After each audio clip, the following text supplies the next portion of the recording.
এরপরে ইমানি তরবিয়াত এগুলো শিক্ষা দিবেন, ইসলাম শিক্ষা দিবেন, ধর্মীয় শিক্ষা। সন্তান একটু বড় হইতেছে, ধর্মীয় শিক্ষাগুলো দিতে থাকবেন। ধর্মীয় শিক্ষার ভিতরে আদব কায়দা শিক্ষা দিবেন। আল্লাহর হাবিব বিশ্বনবী বলেছেন, তিনটি আদব তোমার সন্তানকে শিক্ষা দিবে যখন সে আকল চলে আসবে মাথায়, কথা বলতে শিখবে, তখন তাকে তিনটা আদব শিক্ষা দিবে। হুব্বি নবীকুম ওয়া আহলি বাইতি বলেন। সর্বপ্রথম আল্লাহ রাসূল কি বললেন? হুব্বি নবীকুম। সে যখনই কথা বলতে শিখবে, কোনো কিছু তোমার কাছ থেকে শিখতে চাইবে, তখন তোমার সন্তানকে তুমি শিক্ষা দিবা নবীর প্রেম ভালোবাসা। সুবহানাল্লাহ। নবীর মহব্বত শিক্ষা দিতে থাকবে। আজকে দেখেন না, বড় বড় পণ্ডিত আদার ব্যাপারে জাহাজের খবর নেই। বুখারী শরীফ কথায় কথায় বুখারীতে আছে কিনা, আহলে হাদিস লা মাযহাবী, এদেরকে নবীর প্রেম শিক্ষা না দেওয়ার কারণে হঠাৎ পণ্ডিত হয়ে গেছে, মোবাইল দেখে এরা মাস্টার। যার কারণে আজকে তারা নবীর প্রেম নাই, আলেমদের মহব্বত নাই, তারা অতিরিক্ত বুঝতে চেষ্টা করে, আছে না নাই? আল্লাহ রাসূল বললেন তিনটা আদব শিক্ষা দিবা। এক নম্বরে হচ্ছে আমি নবীর মহব্বত তাদের অন্তরে ঢুকায় দিবা। অন্তরে আমার প্রেম ভালোবাসা, আমার আহলে বাইত তাদের ভালোবাসা মহব্বত শিক্ষা দিবা। তিন নম্বরে হচ্ছে তেলাওয়াতুল কুরআন এবং কোরআন তেলাওয়াত শিক্ষা দিয়ে দিবা। সুবহানাল্লাহ বলেন। কি শিক্ষা দিবা? কোরআনুল কারীম তেলাওয়াত শিক্ষা দিবা।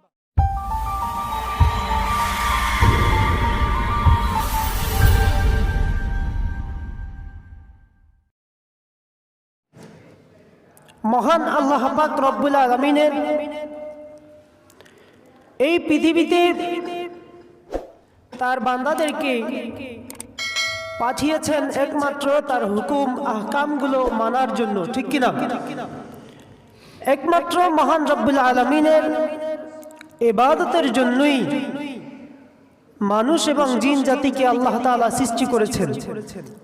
আল্লাহ পাক রব্বুল আলামিন পবিত্র কুরআনুল কারীমে ইরশাদ করেছেন, ওমা খলাকতুল জিন্না ওয়াল ইনসা ইল্লা লিয়াবুদুন। আল্লাহ তাআলা মানুষ এবং জিন জাতিকে তার ইবাদতের জন্য সৃষ্টি করেছেন। সুবহানাল্লাহ বলেন। বিশেষ করে আমাদের প্রত্যেকটা কাজে কর্মে সর্বস্তরে সব জায়গায় যদি আমরা আল্লাহ তাআলাকে স্মরণ করতে পারি, আল্লাহর জিকিরকে দিল মন দিয়ে সর্ব অবস্থায় রাখতে পারি, তাহলে আপনি আমি যা কিছুই করি না কেন, হোক সেটা ব্যবসা, হোক সেটা চাকরি, সেটা হোক খাওয়া দাওয়া, ঘুম, সব কিছুই যদি আল্লাহর নাম নিয়ে শুরু করি, আল্লাহর নামে আল্লাহর স্মরণের মাধ্যমে করতে পারি, তাহলে ওটা আপনার আমার ঘুমটাও ইবাদতে পরিণত করে দিবেন। সুবহানাল্লাহ। ঘুমটাও যদি আল্লাহ তাআলার নামে হয়, সেটাও কি হবে? ইবাদত। চাকরি, ব্যবসা, সব কিছু যদি আল্লাহর নাম দিয়ে হয়, শুধু নামে নয় কাজেও পরিণত করতে হবে। আমি ব্যবসা শুরু করলাম আল্লাহর নাম দিয়ে, কিন্তু করলাম 2 নম্বরই ব্যবসা, সেটা হবে আল্লাহর জন্য? আল্লাহ তাআলার জন্য হালাল পন্থায় যা কিছু করব, সব কিছুই আল্লাহ পাক রব্বুল আলামিন ইবাদত বলে গণ্য করে নেবেন। সুবহানাল্লাহ।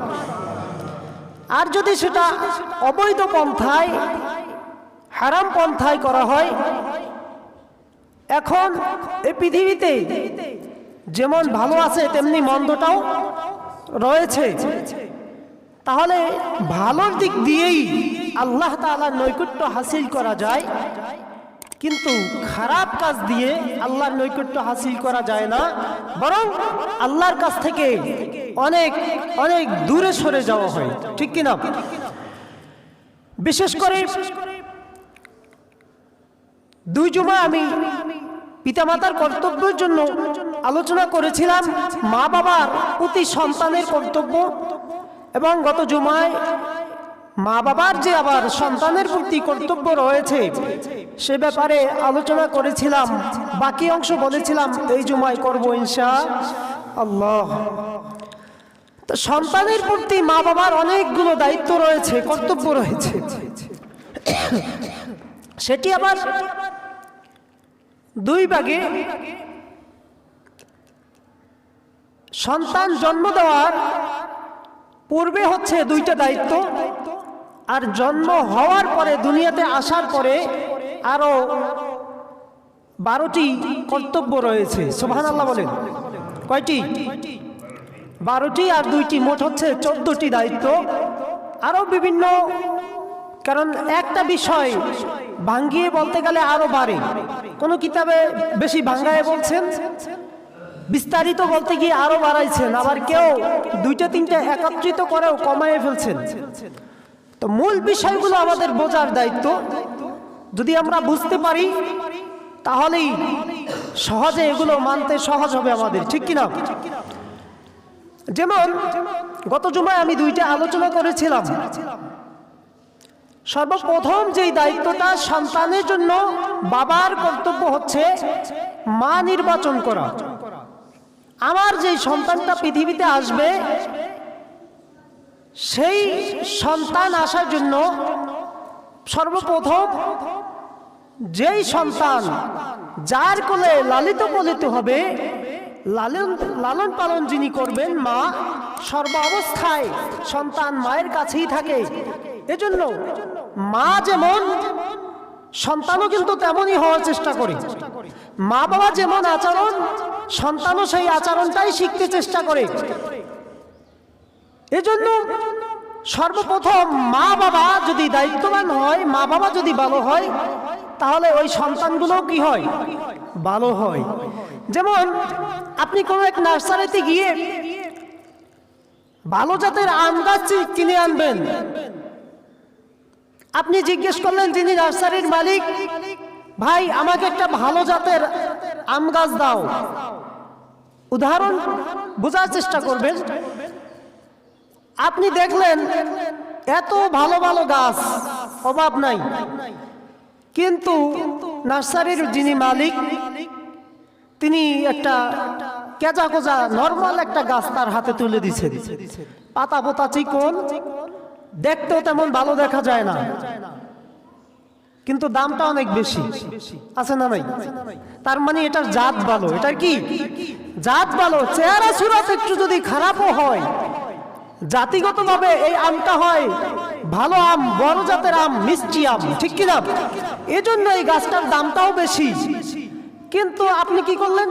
দূর একটা গাছ নেব, এত দূর থেকে উত্তরবঙ্গে চলে আসলাম, এত দূর থেকে একটা গাছ নিব, রাস্তাঘাটে গাড়িতে বিভিন্ন জায়গায় মানুষ দেখবে আর জিজ্ঞেস করবে ভাই কি গাছ নিয়ে আসছেন? দেখারও তো একটা সৌন্দর্য আছে। আপনি কি করলেন? মালিক যেটা দিছে ওইটা নেন নাই, আপনি বলছেন ভাই এটা রাখেন, এটা রাখা আমার একটা দেখে শুনে যেটা দেখতে ভালো দেখা যায়, তাজা পাতা পোতা বড় বড়, সেইটা বাছাই করে মাত্র 150 টাকায় নিয়ে আসছেন। কত? 150 টাকা একটা গাছ, আর একটা গাছ 1200 টাকা, সেটা আনেন নাই। দেখতে ভালো দেখা যায় না, এজন্য দেখতে ভালো দেখা যায় না, এজন্য আপনি ভালো গাছটা রেখে নরমাল একটা গাছ, জাত ভালো না, চুকা একটা আম গাছ আপনি নিয়ে আসলেন। ওইটা যতই সার দেন, পানি দেন, যতই আদর যত্ন করে বড় করেন, ওই গাছের আম কি কোনোদিন মিষ্টি হবে? ভালো জাতের আম পাওয়া যাবে? ওই গাছ দিয়ে যেমনি ভাবে ভালো আম, ফজলি আম আর যেইটাই বলেন না কেন ওই ভালো কিছু আশা করা যায় না, তেমনি ভাবে এই পৃথিবীতে আমরা যারা বিবাহ করি, যারা বাবা হওয়ার দায়িত্ব নিতেছি, বাবা হতে চাচ্ছি, বিবাহ করতে চাচ্ছি, তাদেরকে আমি বলতে চাই বাবা ভাইরা, যেমন আম গাছ লাগিয়ে তালের আশা করা যায় না, তাল গাছ লাগিয়ে বেলের আশা করা যায় না, তেমনি ভাবে বেপরদা বেহায়া নারীকে বিবাহ করে আপনি নেক সন্তান এটা কোনোদিন আশা করতে পারেন?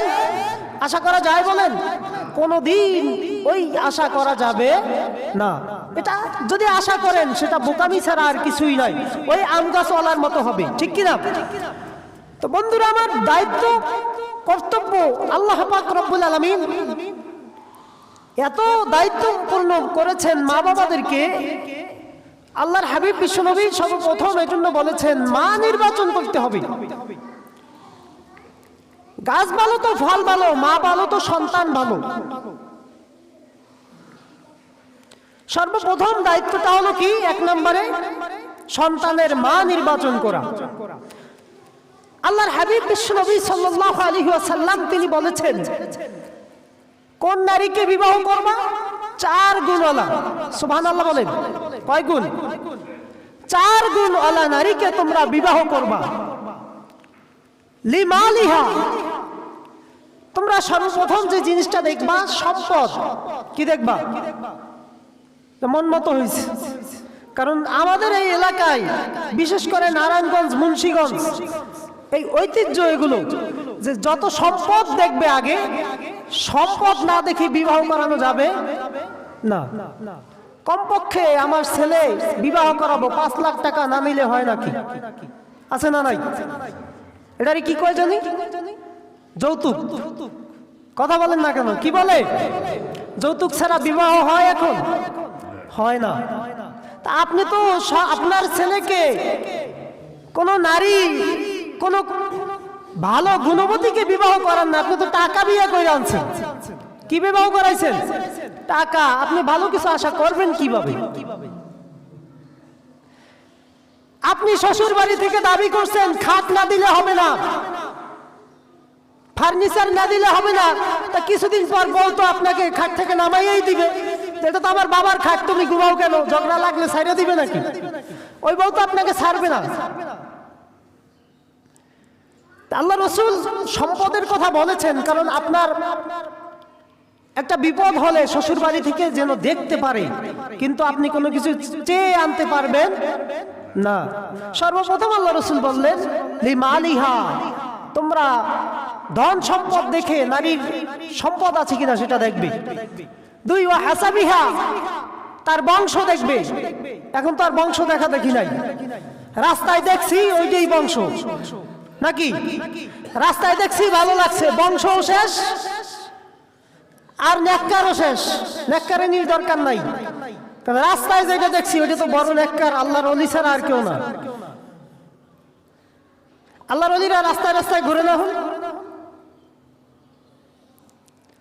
সর্বপ্রথম এই যে বললেন আল্লাহ রাসূল 4 গুণের বিশিষ্ট মহিলাকে বিবাহ করো, বংশ দেখো, কারণ বংশের সাথে যদি না মিলে, আমাদের দেশে এটাকে জানি কি বলে, আরবিতে আমরা পড়েছি কুফু। কুফু, কুফুতে কুফুতে যদি না মিলে তাহলে ওই সংসারে শান্তি আসে না। বংশে বংশের একটা মিল আছে, তো বংশগতভাবে এটা দেখে তারপরে আপনার সন্তানকে বিবাহ করাতে হবে। 3 নম্বরে জামালিহা, তার সৌন্দর্য দেখতে হবে। কি দেখতে হবে? সৌন্দর্য। কারণ আপনি বাবা দেখছেন টাকা আছে, সম্পদ আছে, বংশ ভালো আছে, দেখে আসছেন, কারণ টাকা তো আছে। মেয়ে গিয়ে পেতনি হোক, পাতিলের তলি হোক, সমস্যা নাই। কারণ বিয়ে কি আপনি করবেন না, আপনার সন্তানকে করাবেন। আপনি সন্তানকে জিজ্ঞেস করলেন না, বাবা দেখো মেয়েটা তোমার পছন্দ হয়েছে কিনা। আপনার পছন্দ হয়েছে, আপনি সন্তানের জন্য নিয়ে আসলেন, এটা জুলুম। এটা কি? সন্তানের মতামত নেওয়ার দরকার আছে না নাই? যে বিবাহ করবে তাকে দেখতে হবে, ছেলে মেয়েকে দেখবে, তারপরে বিবাহ করবে। ছেলে যদি বলে হ্যাঁ ঠিক আছে, তাহলে বিবাহ করাতে পারবেন। ছেলে মেয়ে উভয়ের সম্মতি না থাকলে আপনি বিবাহ করাতে পারবেন না। এটা রাসূলের সুন্নাহ। তো প্রথম দেখলাম মাল, দ্বিতীয় দেখলাম বংশ, 3 নম্বরে সৌন্দর্য, 4 নম্বরে আলি দীনিহা, তার ভিতরে দিন আছে কিনা। দিন বুঝেন কি? রাতের দিন, রাত দিন না, কিন্তু দিন বলতে এখানে তার ধার্মিকতা, তার তাকওয়া, তার মধ্যে ইসলাম কতটুকু আছে, দিন ধর্ম কতটুকু আছে, এটা দেখার বিষয় আছে না নাই? আল্লাহর হাবিব এই চারটা বিষয় বললেন, চার জিনিস দেখে বিবাহ করো। মনে করো চার জিনিস, সব গুণ একটা মেয়ের ভিতরে তুমি পাইবা না যদি এই তিনটা, একটা হচ্ছে তার রূপ পাইলা না, সম্পদ পাইলা না, বংশ পাইলা না, কিন্তু ওই মেয়ের ভিতরে দিন আছে ভরপুর, তাকওয়া আছে ভরপুর, ইসলাম স্বয়ং সম্পূর্ণভাবে মানে, পর্দা করে, নামাজ পড়ে, রোজা রাখে, সম্পূর্ণভাবে ইসলামের মধ্যে আছে, ওই তিনটা না থাকার পরেও যদি দিন থাকে, তোমরা ওই মেয়েকে বিবাহ করে নিয়ে আসো। সুবহানাল্লাহ, জোরে বলেন। কি থাকতে হবে? সবচেয়ে যে বিষয়টা আল্লাহ রাসূল প্রাধান্য দিলেন সেটা কি? দিন, তাকওয়া।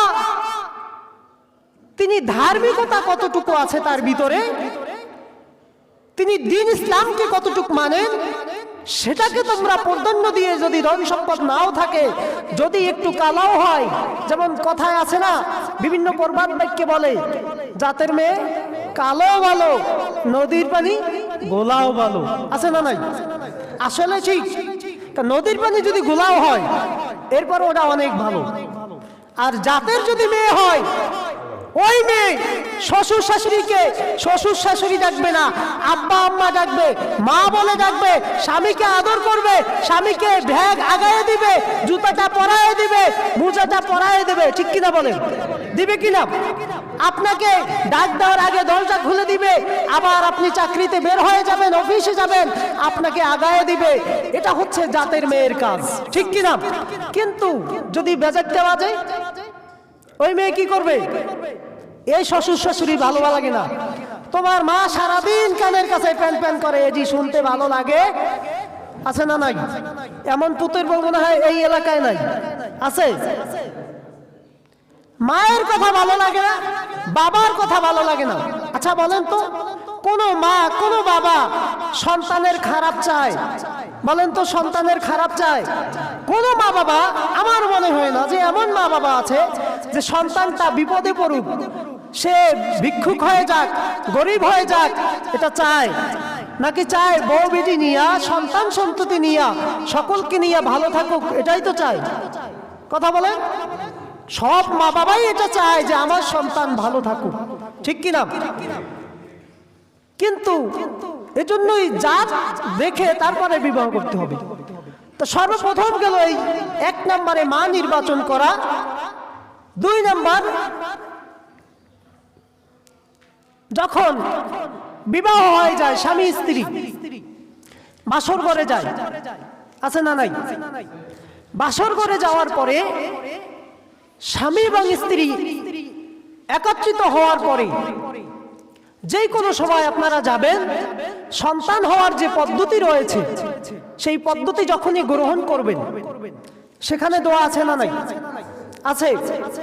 হাদিস শরীফে রাসূল করিম সাল্লাল্লাহু আলাইহি ওয়াসাল্লাম বলেছেন, যদি ওখানে ওই দোয়াটা না পড়া হয়, তাহলে আপনি যেমন আপনার স্ত্রীর সাথে যে আচরণগুলো করবেন, আপনার সাথে ইবলিস শয়তানও সেই আচরণ করে। নাউজুবিল্লাহ বলেন, আর একটু জোরে বলেন নাউজুবিল্লাহ। দোয়া পড়ছেন? যদি জিজ্ঞেস করি 100-র মধ্যে 99 জন, হুজুর দোয়া কি এবার? ওই সময় দোয়ার কথা মনে থাকে, দুনিয়া হারায় ফেলায়। যুবকরা দুনিয়া হারায় ফেলায়, বাসর ঘরে যাওয়ার পর আর দুনিয়ার কোনো খেয়াল থাকে না। দোয়া পড়বো কোন সময়? ওখানে আল্লাহ রাসূল বলেছেন, হাদিস শরীফে এসেছে, দোয়া হচ্ছে বিসমিল্লাহি আল্লাহুম্মা জান্নিবনা শাইতান ওয়া জান্নিবিশ শাইতানু মা রাযাকতানা। আল্লাহ রাসূল এই দোয়া করতেন। যদি কোনো পুরুষ এবং নারী এই দোয়া না পড়ে তারপরে সহবাস করে, মিলন করে, তাহলে ওই পুরুষের লিঙ্গের সাথে শয়তান পেঁচিয়ে থাকে। নাউজুবিল্লাহ বলেন। শয়তান কি থাকে? তারপরে শয়তান, আপনিও যেটা করেন শয়তানও সেটা করে। নাউজুবিল্লাহ, আর একটু জোরে বলেন। তাহলে এই ভুল করবেন আর করবেন কি করবেন? দোয়া যদি নাও জানেন, শিক্ষা নিবেন, শয়তান থেকে পানা চাবেন, আল্লাহর নামে শুরু করবেন। এই দোয়া পড়ে তারপরে কার্যক্রম চলবে ইনশাআল্লাহ। এ হলো 2টা। 3 নাম্বার, সন্তান ভূমিষ্ঠ হয়েছে, এই দুইটা হচ্ছে সন্তান ভূমিষ্ঠ হওয়ার আগে। 3 নাম্বার হচ্ছে সন্তান যখন দুনিয়ায় আসবে তখন সন্তানের কানে আজান দিয়ে দিবেন। আজান দেন। সন্তান হওয়ার পরে কি দিতে হবে? আজান দিতে হবে। এটা সন্তানের হক মা বাবার উপর। যদি আপনি এই হক আদায় না করেন তাহলে আপনি জালেম, সন্তানের উপর জুলুম করলেন, আপনি হক আদায় করলেন না। ছেলে হোক মেয়ে হোক উভয়কে কানে আজান দিয়ে দিতে হবে। পুরুষ ব্যক্তি নাই, হুজুরকে খুঁজতে হবে না। হুজুরকে খুঁজবো না, কি করবো? আজান তো দিতে জানি না, অন্ত হুজুর খোঁজাই লাগে। আজান যে শিখবেন সেটাও শিখেন না। সন্তান হয়েছে, হুজুর কই? হুজুর বাড়িতে গেছে গা, আজান দেওয়ার লোক নাই। আবার দেখবেন হেরাই হুজুর পিছে বেশি লাগে, আছে না নাই? আজান দেওয়া এটা আপনার অধিকার, আপনার সন্তান আপনার কাছে এটা পাও না। যদি কোনো পুরুষ বাড়িতে নাও থাকে মহিলারা আজান দিয়ে দিবেন, তার মানে জোরে আজান দিবেন এমন না, তো বাচ্চা মানুষ আজান দিবেন কান তো পর্দা ভাইতে যাবো, আস্তে আস্তে করে মহিলারা হলেও তারা আজান দিয়ে দিবেন। 3 নাম্বার গেল। 4 নাম্বার হচ্ছে তাহনিক করবেন। তাহনিক বুঝেন? কোন একজন ভালো মানুষ আল্লাহওয়ালা, তার কাছে খেজুর যদি নাও পান তাহলে একটু মিষ্টি জাতীয় যে কোনো জিনিস একজন ভালো মানুষের মুখে দিয়ে দিবেন। খেজুরটা চাবেয়া তারপরে থুথু লালাটা সন্তানের মুখে দিয়ে দিবেন। সুবহানাল্লাহ বলেন। আল্লাহর হাবিব বিশ্বনবী সাল্লাল্লাহু আলাইহি সাল্লামের কাছে যখন কোন সন্তান নিয়ে যাইতেন, আল্লাহর হাবিব বিশ্বনবী তিনি মুখের লালা দিয়ে তারপরে তাকে তাহনিক করে দিতেন। সুবহানাল্লাহ। তা সর্বপ্রথম যেই ব্যক্তি আল্লাহর যেই সন্তানের পেটে আল্লাহ রাসূলের লালা মোবারক যায়, ওই সন্তান তো স্বর্ণের খনি হয়ে যায়। সুবহানাল্লাহ। ওই সন্তান আল্লাহর ওলি হয়ে যায়, ঠিক কিনা বলেন? তাহলে কোনো আল্লাহওয়ালা কোনো ভালো মানুষের কাছ থেকে এই কাজ করে নিবেন তো? সন্তান যাতে ভালো হয়, ভালো শিক্ষা হয়, ওর মেধা শক্তি বেড়ে যায়, এই থুথু ভালো একজন আলেমের মুখ থেকে থুথু উনি দিয়ে দিবেন। সন্তানের পেটে গেলে ওই সন্তান আল্লাহওয়ালা হয়ে যাবে। সুবহানাল্লাহ। এবং যেই খেজুরটা খাবেন, ওই আলেমের মুখ থেকে খেজুরটা একটু মুখে তালুতে উপরে একটু লাগাই দিবেন। ও চুষতে চুষতে, ছোট সন্তান তো বেশি না, অল্প দিয়ে দিলে এটা তাহনিক, আল্লাহ রাসূলের একটা সুন্নাত আদায় হয়ে যাবে। সুবহানাল্লাহ। কয়টা গেল? 4টা। 5ম নাম্বার, বাচ্চা যখন দেখবেন, দেখার সাথে সাথে বাচ্চার জন্য দোয়া করবেন। সুবহানাল্লাহ বলেন। এখন তো আবার দোয়া নাই, আছে? দোয়া করবেন বাচ্চার জন্য। বাচ্চাটা দেখে সাথে সাথে আল্লাহর জন্য দোয়া করবেন যে আল্লাহ যাতে এই সন্তানকে হেদায়েতের উপরে রাখে এবং ভবিষ্যতে ভালো কিছু করতে পারে। ঠিক কি না? সন্তান এবং সন্তানের মায়ের জন্য, বাবার জন্য দোয়া করবেন। 6 নাম্বার হচ্ছে সন্তান ভূমিষ্ঠ হওয়ার পর 7 দিনের মধ্যে আকিকা আদায় করবেন। কি করবেন? আকিকা। আল্লাহ রাসূলের সুন্নাত হচ্ছে, ইমাম হাসান রাহমাতুল্লাহি আলাইহি যখন তিনি জন্মগ্রহণ করলেন, আল্লাহ রাসূলের কাছে নিয়ে যাওয়ার পরে আল্লাহ রাসূল সাল্লাল্লাহু আলাইহি ওয়াসাল্লাম 7 দিনের দিন কি করলেন? আকিকা করে দিলেন। ইমাম হাসানের জন্য তিনি একটা বকরি দিয়েছিলেন, কিন্তু মূল হুকুম হচ্ছে 2টা। ছেলে বাচ্চাদের জন্য কয়টা? 2টা। আর কন্যা সন্তানের জন্য একটা বকরি।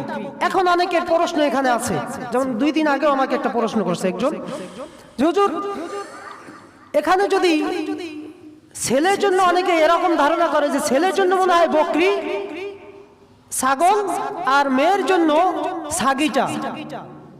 এমনটা নয়, এমন কোনো নির্ধারিত নয়। আপনি ছেলেটা দিয়ে দিলেও হবে, মেয়েটা দিয়ে দিলেও হবে। এক কথায় আপনি আকিকা করবেন, ছেলে সন্তানের জন্য 2টা করবেন, মেয়ে সন্তানের জন্য একটা করবেন। সেটা 7 দিন। 7 দিনে করাই বড় সুন্নত, রাসূল করিম সাল্লাল্লাহু আলাইহি সাল্লামের সুন্নত। এরপরে যদি 7 দিনে না পারেন সেটা 14 দিনে আদায় করবেন। 14 দিনে যদি না পারেন 21 দিন, 21 দিনের দিন সেটা আদায় করে নেবেন। যদি ও সময়ও আপনার সামর্থ্য না থাকে, না হয়, তাহলে জীবনে কোনো এক সময় যদি আপনার সামর্থ্য আসে আপনি ওটা আদায় করে নেবেন। যদি কোনো বাবা মা এই আকিকা আদায় না করেন তাহলে ওই সন্তান কিয়ামতের ময়দানে তার জন্য কোনো উপকারে আসে না। তাহলে এটা দরকার আছে না নাই? আছে। এরপরে ওই 7 দিনের দিন তার একটা নাম রাখতে হবে। কি রাখতে হবে? কেমন নাম? সেন্টু, বল্টু, কি পেন্টু, একটাও না। কি নাম রাখবেন? আল্লাহ তাআলার কাছে সবচেয়ে উত্তম নাম হচ্ছে আব্দুল্লাহ এবং আব্দুর রহমান। বিশেষ করে আল্লাহর নবীদের তো অনেক নাম রয়েছে, সেখান থেকে বাছাই করে সুন্দর সুন্দর নামগুলো রাখবেন। ওই শিরিন্না, কিরিন্না, সাগর, বন্যা সব তো ঘরেই লইছে। নাম রাখছে সাগর, ছেলে হইলো সাগর, মেয়ে হইলো বন্যা। এরপরে নার্গিস, কয়দিন পর হারিকেন, আছে না নাই? কোন এক জায়গায় শুনছি না ছেলে মেয়ের নাম রাখছে ঝাড়ু। কি রাখছে? জিজ্ঞেস করা হয়েছে আপনি কেন ঝাড়ু রাখলেন? কারে যেটা হয় এইটাই তো মরে, ঝাড়ু রাখলে মনে হয় আজরাইলের কাছে আইতো না, এমন বিষয় না। সুন্দর করে নাম রাখবেন, এটাও সন্তানের অধিকার। আপনি সেন্টু পেন্টু যাই কিছু রাখেন না কেন, আপনি সন্তানের হক নষ্ট করেছেন। আপনার উপর আল্লাহ তাআলা যেই হক সন্তানের জন্য দিয়েছেন, সেই হক, সেই অধিকারগুলো নষ্ট করার কারণে কিয়ামতের ময়দানে আল্লাহ পাক রব্বুল আলামিন আপনাকে জিজ্ঞেস করবেন। সেদিন কি উত্তর দিবেন? দিতে পারবেন? আল্লাহর দরবারে হাজির হওয়ার জন্য আপনি সুন্দর সুন্দর মা বাবা যারা রয়েছেন সন্তানের জন্য সুন্দর সুন্দর নাম রাখবেন বাছাই করে কোরআনুল কারীম থেকে। আবার নিজেরা পণ্ডিতি করবেন, হুজুর ইমাম কত দরকার নাই, আলেম দরকার নাই, নাম পাইছি ফেরাউন, কোরআনে আছে না নাই? ফেরাউন রাখবেন। কি রাখবেন? আব্দুল্লাহ, আব্দুর রহমান, এগুলো নাম রাখবেন। কোরআনে তো শয়তানের নামও আছে, ইবলিসও আছে, তার মানে এটার অর্থ বুঝতে হবে। একজন আলেমের কাছে জিজ্ঞেস করবেন কেমন নাম, কি অর্থ হয়, এই সুন্দর দেখে একটা নাম রাখবেন। এটা 7 দিনের মধ্যে। এরপরের হকটা হচ্ছে তার মাথা মুন্ডন করবেন, মাথা চেষে ফেলবেন। ওই পরিমাণ চুল, মাথায় যতটুক চুল হয় সেই পরিমাণে পাল্লায় ওজন করবেন, এক পাশে রৌপ্য আর এক পাশে চুল দিবেন। ওই চুলের ওজন পরিমাণ রৌপ্য সন্তানের জন্য সদকা করে দিবেন। সুবহানাল্লাহ বলেন। করি আমরা? সন্তান হইছে নাচতে নাচতে শেষ, এটি করবো কোন সময়? আছে না নাই? এরপরে নাম রাখলেন, মাথা মুন্ডন করলেন, এরপরে ইমানি তরবিয়াত এগুলো শিক্ষা দিবেন, ইসলাম শিক্ষা দিবেন, ধর্মীয় শিক্ষা। সন্তান একটু বড় হইতেছে, ধর্মীয় শিক্ষাগুলো দিতে থাকবেন। ধর্মীয় শিক্ষার ভিতরে আদব কায়দা শিক্ষা দিবেন। আল্লাহর হাবিব বিশ্বনবী বলেছেন 3টি আদব তোমার সন্তানকে শিক্ষা দিবে। যখন সে আকল চলে আসবে, মাথায় কথা বলতে শিখবে, তখন তাকে 3টা আদব শিক্ষা দিবে। হুব্বি নবীকুম ওয়া আহলি বাইতি বলেন। সর্বপ্রথম আল্লাহ রাসূল কি বললেন? হুব্বি নবীকুম। সে যখনই কথা বলতে শিখবে, কোনো কিছু তোমার কাছ থেকে শিখতে চাইবে, তখন তোমার সন্তানকে তুমি শিক্ষা দিবা নবীর প্রেম, ভালোবাসা। সুবহানাল্লাহ। নবীর মহব্বত শিক্ষা দিতে থাকবে। আজকে দেখেন না, বড় বড় পণ্ডিত আদার ব্যাপারে জাহাজের খবর নেই। বুখারী শরীফ কথায় কথায় বুখারীতে আছে কিনা, আহলে হাদিস, লা মাযহাবী, এদেরকে নবীর প্রেম শিক্ষা না দেওয়ার কারণে হঠাৎ পণ্ডিত হয়ে গেছে, মোবাইল দেখে এরা মাস্টার। যার কারণে আজকে তারা নবীর প্রেম নাই, আলেমদের মহব্বত নাই, তারা অতিরিক্ত বুঝতে চেষ্টা করে। আছে না নাই? আল্লাহ রাসূল বললেন 3টা আদব শিক্ষা দিবা। 1 নম্বরে হচ্ছে আমি নবীর মহব্বত তাদের অন্তরে ঢুকায় দিবা। অন্তরে আমার প্রেম, ভালোবাসা, আমার আহলে বাইত তাদের ভালোবাসা, মহব্বত শিক্ষা দিবা।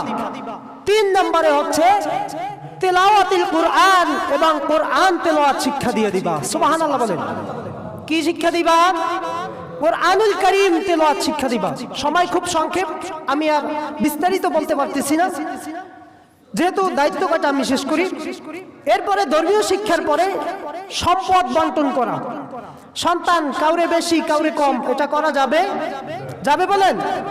এক সন্তানকে আপনি বেশি ভালোবাসেন, আর এক সন্তানকে কম ভালোবাসেন, একজনকে দিলেন 10 কাঠা আর একজনকে 5 কাঠা, এটা করা যাবে না। আল্লাহ যেই নির্দেশ দিয়েছেন সেইভাবেই করতে হবে। বিস্তারিত আবার পরে বলবেন ইনশাআল্লাহ।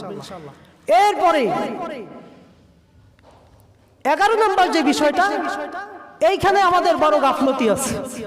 11 নম্বরে বলা হয়েছে, আল্লাহ রাসূল বলেছেন, যখন প্রাপ্ত বয়স্ক হয় তখন তোমার সন্তানকে বিয়া দিয়ে দাও। আমরা তো এটা করতে রাজি নেই, কারণ নিজের পায়ে দাঁড়াও। কি করে? এতদিন কার পায়ে আছিল? নিজের পায়ে দাঁড়াইবো। তাকে মোটরসাইকেল কিনে দিলেন এত টাকা দিয়ে, সেটাই তো বললেন না যে তুমি এটা করো না। মোবাইল দিলেন 20,000 টাকা দিয়া, 2 লাখ টাকা দিয়ে মোটরসাইকেল কিনে দিলেন, সেখানে আপনার খরচ নাই। কিন্তু সন্তানকে বিবাহ করায় দিবেন, সেটাই আপনি নারাজ। সন্তান যদি উপযুক্ত হয়, সন্তানকে আপনার সাধ্যমতো আপনি দেখে শুনে তারপরে বিবাহ করায় দেন। যদি না করেন, আল্লাহ রাসূল বলেছেন ওই সন্তান প্রাপ্তবয়স্ক হওয়ার পরে যত নারীদের সাথে, যত মহিলাদের সাথে, যত মেয়েদের সাথে টালটু বাল্টু আছে না নাই, প্রেম প্রীতি আছে না নাই, এগুলো করবে। পার্কে, গার্ডেনে, স্কুলে, রাস্তায় ঘাটে যত গুনাহ করবে, প্রত্যেকটা গুনাহ মা বাবার আমল নামায় যোগ হতে থাকবে। আস্তে কর নাউজুবিল্লাহ। সন্তান যদি গুনাহ করে, যৌবনের তাড়নায় তাকে বিবাহ করার নাই এজন্য, তাহলে ওই সন্তান যতগুলো গুনাহ করবে প্রত্যেকটা গুনাহ মা বাবার আমল নামায় চলে যাবে। নাউজুবিল্লাহ বলেন। তাহলে সন্তান যদি উপযুক্ত হয়, এরপরে তাকে বিবাহ করায় দেন। বিবাহ করার পর লেখাপড়া নাজায়েজ, হারাম না। বিবাহ করার পর সে উপযুক্ত হতে পারে, আরো ভালো, তার চোখ নমনীয় হয়। এরপরে যে বিষয়, সন্তানের ভরণ পোষণ, আপনার দায়িত্ব নিতে হবে আমার সন্তানের কোন জায়গায় কি দরকার সেগুলো করবেন। এরপরে সন্তানের জন্য বেশি বেশি দোয়া করা, বদদোয়া না করা। বদদোয়া করা যাবে সন্তানকে? সন্তানকে বদদোয়া করা যাবে না, বেশি বেশি সন্তানকে দোয়া করতে হবে। আল্লাহ পাক রব্বুল আলামিন আমাদের সকলকে এই দায়িত্ব বুঝে তারপরে সকলে